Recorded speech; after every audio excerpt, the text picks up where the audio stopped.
Get Ready With Me et je vous raconte les trucs qui m'ont le plus trauma quand je me faisais harceler. En vrai, j'abuse sur le mot harcèlement. J'estime pas que j'ai vécu de l'harcèlement, mais par contre, j'ai vécu de l'acharnement de la part d'une amie à moi. Je sais pas si vous aussi vous avez vécu ça, mais moi je l'ai eu plusieurs fois durant toute mon enfance, début d'adolescence. C'était pas la même fille, mais à chaque fois j'avais une amie proche de moi qui finalement finissait par me détester. Genre. On va commencer par la primaire. La primaire, faut savoir que moi j'étais appréciée par les gens, j'étais toute gentille, j'évitais grave les conflits. Et j'avais un groupe de copines, on était 6. Il y avait une des filles du groupe qui ne pouvait pas me saquer. Je sais pas ce que je l'avais fait, mais il y avait un truc. Je vais faire un make-up hyper léger parce que je vais à l'escalade pour la première fois, donc je veux juste avoir une bonne mine, mais c'est tout. Elle a commencé à me détester. Je crois que ça partait de base parce que le mec dont elle était amoureuse était amoureux de moi. Je crois que ça part de là, mais je suis pas sûre. Alors déjà, un des trucs les plus humiliants qu'elle a pu me faire, c'est quand on faisait de l'athlétisme ensemble. J'avais donc 9 ans. On était en train tous d'attendre avant de devoir courir faire un exercice, on écoutait le prof.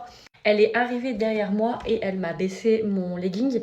Je me suis retrouvée nue, c'est-à-dire que la culotte est partie avec, devant tout le monde. Voilà.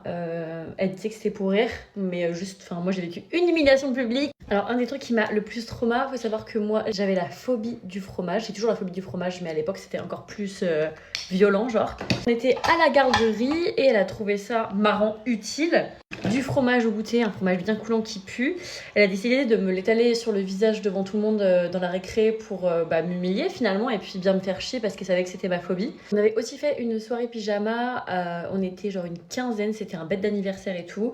Le lendemain on se réveille, elle dit qu'elle m'a bouché le nez pendant la nuit, que je faisais des cris de cochon. Je savais que je ne ronflais pas la nuit et tout, enfin bref, elle m'a inventé une life. Et le dernier truc, mais pas des moindres parce que celui-là, MDR, elle me détestait tellement qu'il y avait un tableau dans la cour de récré, elle avait pris une craie et elle avait écrit « Je t'en Jade » en énorme sur le tableau. Ensuite, on passe à ma meilleure amie du collège. C'était ma meilleure amie depuis la maternelle, mais au collège, en fait, je sais pas, elle a décidé qu'elle deviendrait mon ennemie numéro 1. Surtout que j'étais vraiment une victime à l'époque, donc bien évidemment, je ne répondais pas.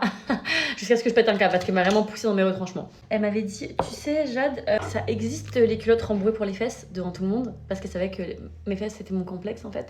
Elle rabaissait dès que je m'habillais avec une tenue spécifique, elle se foutait de la gueule de ma tenue, de la couleur que je portais, etc. Elle a réussi quand même à monter ma sœur contre moi. Elle a également lu dans mon journal intime en scred pour se foutre de ma gueule derrière moi. Et c'était plein de petits trucs comme ça qui ont fait qu'un jour j'ai pété un câble, je me suis cravé dans les contrées, on était dans la cour, tout le monde était autour de nous quand on s'engueulait. Mais en fait moi je suis tellement gentille, mais à la fin genre j'étais là, j'allais exploser. D'ailleurs à partir de ce moment-là on s'est un peu éloignés, on est restés copines mais beaucoup moins proches qu'avant. Après moi je suis zéro rancunière donc bien évidemment j'ai pas tenu compte et j'avance et je suis toujours pas rancunière, c'est ça mon problème. Que c'est pas parce que t'étais jeune que c'est non plus tout est justifiable. En vrai je leur en veux plus aujourd'hui, enfin vous inquiétez pas, je n'ai pas de ressentiment envers elle aujourd'hui du tout, mais je n'oublie pas.